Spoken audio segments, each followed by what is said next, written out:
I grew up hearing strange noises in the attic of my childhood home. My rational brain told me it was just old pipes or squirrels, but the irrational part of my brain, the part that whispers in the dark, told me otherwise. I'd hear footsteps, dragging metal moans, and what sounded like guttural screams in the dead of night. My dad would always tell me the same thing. "It's just the house settling," he'd say. And my mom would always add, "Don't be silly. It's probably just an animal." I never believed either of them, not really. Even as an adult, I still hear those sounds and I still can't explain them away. But there's another sound that haunts me, one that I heard only once.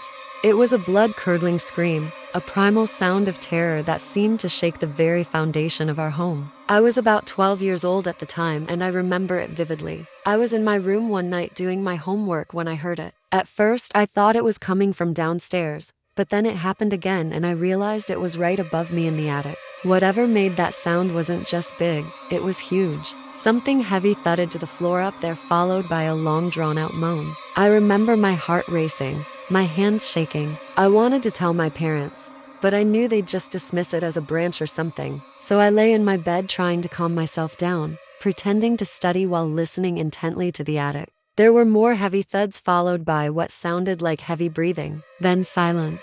And in the morning after, of course, not sleeping a wink, I went up into the attic to investigate. I found nothing. No branches, no animals, no sign of anything. Yet the noises continued on and off for months. Sometimes it was just a dragging sound like metal on wood. Other times it was heavy footsteps. And then there were the screams, which thankfully weren't as frequent. One day I convinced my dad to come up into the attic with me. He did, but only because I promised him I'd stop bugging him about the noise if he just went up there and looked around. He agreed and we went up into the attic together.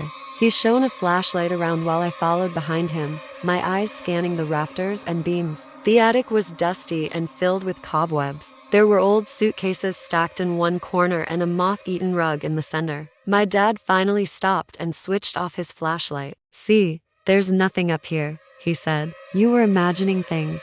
I could see why he thought that. There really didn't seem to be anything up here. Then I noticed something. There was a dark stain on the wooden beam above us. It looked like dried blood. In fact, there were several spots like that, each one the size and shape of a human hand. My dad didn't notice them. He was looking elsewhere, but when I pointed them out to him, his face drained of color. "What the hell?" he whispered, rushing over to examine them. "I don't know," I said, equally frightened. "What do you think it is?" My dad ran his hand over the rough wood, his fingers tracing the outline of the handprints.